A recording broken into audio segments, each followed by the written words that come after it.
Me encontré con su hijo, el doctor, y conversamos hasta en el aire y le dije, pero consígueme a don Víctor, por favor. Hace tanto tiempo que no lo veo, quiero saber de su salud, quiero conversar con él porque de esta gente que ha hecho de su vida la política, yo pienso que este es un momento de aprender. Quiero agradecer infinitamente el tiempo que nos va a dispensar don Víctor Méndez. Muchas gracias por la invitación. Qué gusto verlo, don Víctor. Encantado. Gran placer. El placer es mío. ¿Con quién debo hablar? ¿Con el abogado? ¿Con el síndico? ¿Con el gobernador? ¿O con el senador? ¿O simple y sencillamente con el ciudadano que ha entendido que desde la política estableció un compromiso para el colectivo? ¿Con cuál de todos? Con el ciudadano. ¡Ah!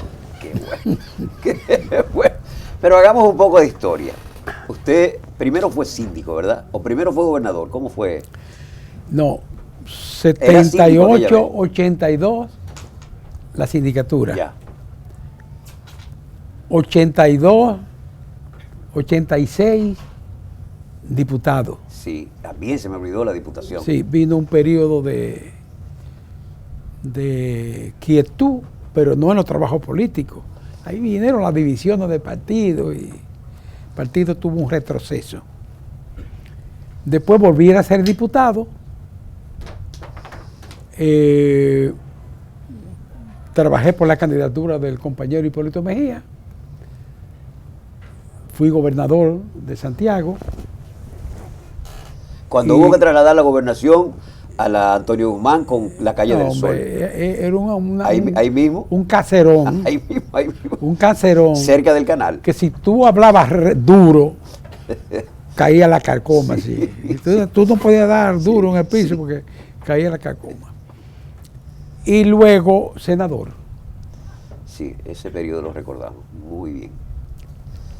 ¿Desde dónde se puede aportar más al plan de gobierno del partido que a uno le corresponde? Digamos, desde la senaduría o desde la alcaldía. ¿Cuál es más viable para uno decirle a la gente, nuestro partido está trabajando por ustedes desde aquí? Mira, a nivel nacional, desde el Congreso. A nivel local, sindicatura y gobernación. Pero se puede hacer un buen ejercicio en la gobernación porque el gobernador no es más que un empalme, un enlace entre el Poder Ejecutivo y lo que la sociedad requiere, necesita, demanda. Bueno, yo estaba muy cerca de Hipólito. Ah, sí. Las relaciones mías con Hipólito son de familiaridad. Guraveros. No solamente guraveros, sino que nos criamos en el mismo sector, en el mismo patio, y relaciones familiares muy íntimas de su papá con mi papá. Y en Gurabo hubo una serie de familias que compartían, se casaban uno con otro, y relaciones de amistad. Eran socios del casino de Gurabo. Sí. El casino de Gurabo, de Sí, aquella sociedad, sí. Que fue un paso de avance de Gurabo. Y en ese ambiente nosotros crecimos, una amistad de familia. La esposa de Hipólito es prima hermana de mi papá, era prima hermana de mi papá. Sí, doña Rosa. O sea que el papá de Rosa era tío de papá. Sí. Y por los Domínguez también, aunque yo no llevo el apellido Domínguez, mi bisabuela era Domínguez. Y entonces ustedes desde jóvenes, los dos, entendían que debían enrolarse en las actividades políticas. Porque el PRD era el símbolo de libertad en aquella oportunidad, pienso yo. Bueno, la política para nosotros comenzó después de la muerte de Trujillo. Naturalmente. Aunque en Gurabo hubo casos como los Benoit en Jacagua, los Díaz, que en pleno Trujillato formaron parte del 14 de junio y fueron presos, torturados, salvajemente torturados, y después, ya con más amplitud, con más libertad, después de la muerte de Trujillo, entonces nos comenzamos a desarrollarnos políticamente. Hipólito era social cristiano, yo era de 14 de junio. En la época romántica de 14 de junio. Sí. Pero el 14 de junio aportó considerablemente, sobre todo en esa juventud que necesitaba formarse. Y yo me imagino que la mejor escuela para formarse era la izquierda. Por eso el PRD, cuando se funda, que se maneja todo en Cuba, el PRD vino con la idea de la izquierda avanzada, ¿no? Pero la izquierda democrática. Bueno, pero la izquierda avanzada en aquella oportunidad. De Figueres, de Rómulo Betancourt, sí. De este político peruano, de Aya de la Torre, con ese tipo de izquierda. El 14 de junio era un partido integrado por gente más radical, patriótica, un partido patriota que luchó contra una dictadura, pero era difícil que la juventud de la época no estuviera bajo la influencia de la Revolución Cubana. Sí, sobre todo porque... No del comunismo, de la Revolución No, de la Revolución Cubana, y sobre todo lo que aportó Cuba a esos muchachos del 14 de junio. Claro. Incluso todavía tenemos uno que vive aquí, que vivió aquí mucho tiempo. Sí. O sea, que es un asunto que hay una estrecha relación. Pero el abogado, porque usted se gradúa de Derecho, tenía que ser en la UAS en aquella oportunidad. No, fue la madre maestra. Porque la madre maestra nace en el 60. Sí, correcto. O sea, ya había manera de formar profesionales aquí. Pienso que la madre maestra aportó mucho a esa generación de ustedes, ¿verdad? Era muy conservadora. Bueno, pero... Sigue siendo conservadora. La iglesia al final de la jornada. Pero nosotros no éramos conservadores.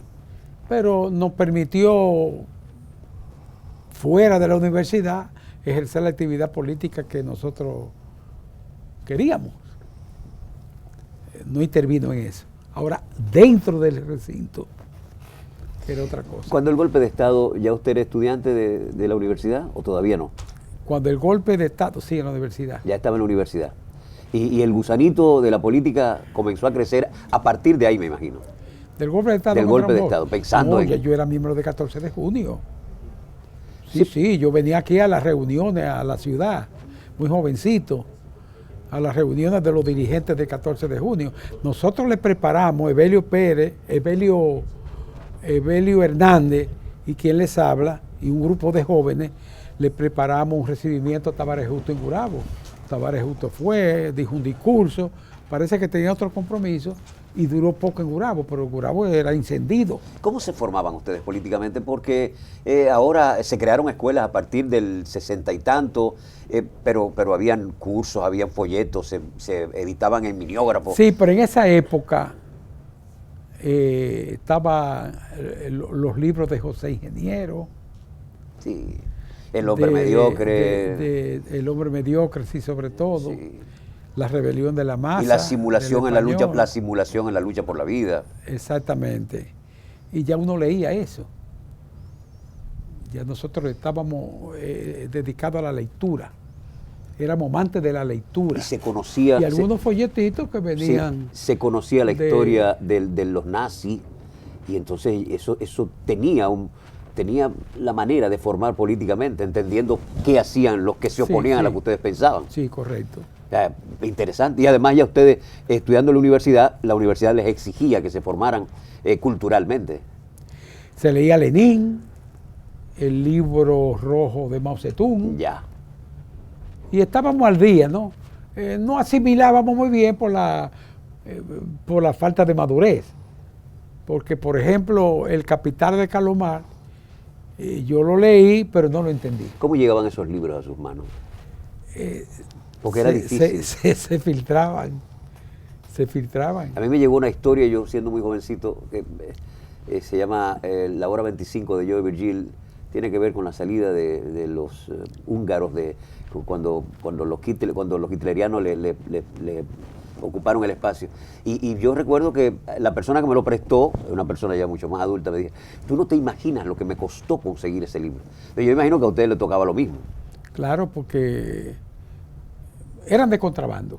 Sí, sí. Por la vía legal esos libros no entraban a la República ¿Y cómo se Dominicana. informaban? Porque los periódicos, por ejemplo, los periódicos No, españoles porque llegaban... no, porque nosotros teníamos contacto en Santiago con los políticos de Santiago, Ya. que viajaban. Y teníamos contacto con los políticos de Santiago. La verdad que ustedes tienen una historia que contar, porque ahora hacer política es más cómodo, ¿verdad? Para que lleguemos a este momento. Totalmente diferente. Totalmente diferente. Yo recuerdo que cuando nosotros ingresamos a partido político, ahí no se hablaba de empleo, ahí se hablaba de reformas sociales. Cuando Hipólito y yo nos juntábamos, por ejemplo, a discutir el social cristiano y yo del 14 de junio, nadie hablaba de empleo, sino de reforma. ¿Quién era más avanzado en las reformas o en los cambios? No, y en el, en el ayuntamiento los regidores no tenían sueldo. No. Era un peso. Era Sí, un sueldo no tenía honorífico. sueldo. No tenía. Franco Badía comenzó el asunto ese de los sueldos en la capital, pero en Santiago no, creo que 200 pesos, ya al final. Pero tampoco exigían sueldo. Tampoco exigían Entonces, don sueldo. Víctor, ahora por ejemplo, Víctor, su hijo, tiene un grupo formidable, la intención es maravillosa. A él le resulta cómodo, él coge un teléfono y comienza a convocar a todos sus amigos. Pero para esas grandes convocatorias que hacían ustedes, había que coger un altoparlante y decir, Peña Gómez se va a reunir en tal sitio, pero en el caso de ustedes no. No, ¿Cómo se hacía hacían una la convocatoria? invitación y se mandaban 2 personas en motores. Tú te encargas de la parte norte, tú te encargas de la parte sur. Yo me encargo de Gurabo, por ejemplo, Jacagua. Y así se hacía la convocatoria. Todo era más difícil que ahora. O sea, que era un trabajo Tenía sus arduo. pros y sus contras. Tenía sus pros y sus contras. Don Víctor, usted hace mucho tiempo decidió alejarse de la actividad, digamos, administrativa, pero de la política no. ¿Cómo está aportando Víctor a toda la acción de gobierno del presidente Luis? Mira, como te dije hace un momento, nosotros trabajamos a favor de la candidatura de Hipólito Mejía, cuando ganó la presidencia y después. Como el compañero Luis Abinader ganó la convención, nosotros consideramos prudente que los que ganaron la convención se encargaran de la dirección del partido y de la dirección de la campaña. Ya. Porque no queríamos, ¿verdad? Por el pasado, ese pasado que no quiero recordarlo, de enfrentamientos estériles, innecesarios. Sí, de que concordar, tanto daño le de hicieron al concordazo, partido. de una cantidad de cosas, una cantidad de contradicciones que había internamente en el partido, Sí, hombre, que trajo sí, como hombre. consecuencia una división al final. Sí, trajo división y trajo muchas cosas más. Sí. Entonces, nosotros hacíamos campaña tímidamente por la candidatura de Luis y todos los comités que nosotros hicimos, todos votaron por Luis Abinader. Ya. Y así lo hicimos. Después que ellos tomaron el poder, yo me limitaba a hacer algunas recomendaciones de compañeros que van donde uno para que le firme una carta. Los compañeros dirigentes de Santiago, que todos pasaron por la mano mía y de Ambiori 10 Estrellas. Sobre todo mía, porque Ambiori ya era de otra generación. ¿Cuánto tiempo duró Ambiori ¿Cuánto tiempo duró Ambiori como diputado? Duró muchos periodos, No tanto. pero No fueron como tanto. 4 periodos más o menos. 4 o 3 periodos, no tanto. Pero Ambiori era un hombre muy serio, muy honesto. Muy honesto. Sí, Y abogado, muy dedicado. Abogado de profesión, Sí, muy dedicado. muy bien visto. Sí, muy dedicado a los trabajos del partido. Muy dedicado. Don Víctor, yo siento, el tiempo se nos fue, pero yo siento que hay que dejar entre la gente que está haciendo política alguna señal de que se puede trabajar con honestidad y y no envolverse en la vorágine del sueldo, de la posibilidad de crecer económicamente desde la política. Y yo creo que usted es un ejemplo. A mí me gustaría como que finalmente escucháramos a ese viejo roble, pero no por viejo, por favor. Las dos cosas. No, pero a ese viejo roble, decirle a esta gente que se puede hacer política sin necesidad de lucrarse.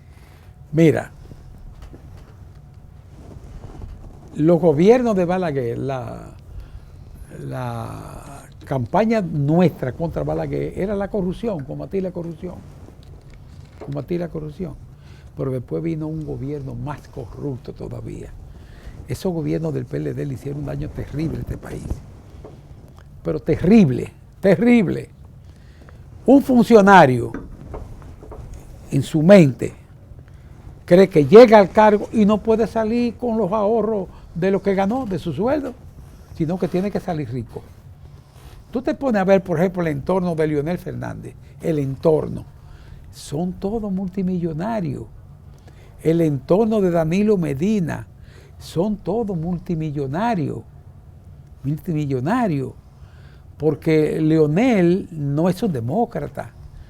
Leonel es un hombre ambicioso de poder y además de ese de la escuela de la dictadura con respaldo popular. Si aplicamos aquello de Cristo, de que por sus hechos lo conoceréis, yo recuerdo que algunas veces la tranquilidad te pone a recordar cosas. Cuando hubo aquella crisis en la Liga Municipal Dominicana, que aspiraba Amable y aspiraba el ingeniero Mariñez, no solamente hubo dinero para comprar síndicos, sino que militarmente Leonel Fernández, que era el presidente, ocupó militarmente la Junta y no permitía la entrada de nadie. Ahí surgió la famosa frase de Ramón Albuquerque: entren todos, coño. Sí. Y porque tuvo problemas con el jefe de la policía. Sí. Yo acompañé a Mariñez con un grupo grande por la calle y fuimos allá. Y no, usted no puede entrar, pero yo soy la contraparte del que aspira. No, pero aunque sea, tenemos orden, usted no puede entrar. Al aspirante. No, eso no ocurre en ningún gobierno democrático. Yo pienso que vamos bien. También, excúsame, también cuando militarizaron el local del PRD, yo traté de entrar para atrás. Digo, pues yo soy vicepresidente de ese partido, no importa. Nos acordamos del episodio. Nos sacaron. Yo recuerdo que estaba al lado de Carolina, y Carolina le dijo a unos militares: esto no es contra ustedes, esto es otra cosa. Mientras eso ocurría, estaban expulsando en el local a Hipólito Mejía del PRD, un expresidente de la República, que salió sin ninguna mancha, nada, sin acusaciones. No se valoró nada. Y así te puedo citar una serie de cosas, de acciones de esos gobiernos que lo desenmascaran, no son demócratas. Don Víctor, tengo que agradecerle infinitamente el que nos haya dispensado este tiempo. No suyo. te molestó lo que yo dije, ¿verdad que Todo no? lo contrario. A mí me encantaría que pudiéramos pasar la tarde entera hablando aquí. Yo sé que haríamos todos los programas siguientes hasta las 6 de la tarde con usted. Pero sabemos que usted es un hombre ocupado, el programa tiene que seguir, porque mira, hay una princesa que está esperando por mí. El tiempo de la televisión. Y usted sabe cómo es la televisión, cortita de tiempo, pero lo importante es que hayamos estado este rato juntos y que la gente lo vea y que sepa que don Víctor está activo y que es una persona que nosotros la queremos y que Santiago le agradece. Y después de varios años fuera de los medios, este es el inicio. ¡Qué honor me da! Señores, don Víctor Méndez, no hay que decir más nada. Ustedes continúan con el programa porque hay muchísimo más contenido.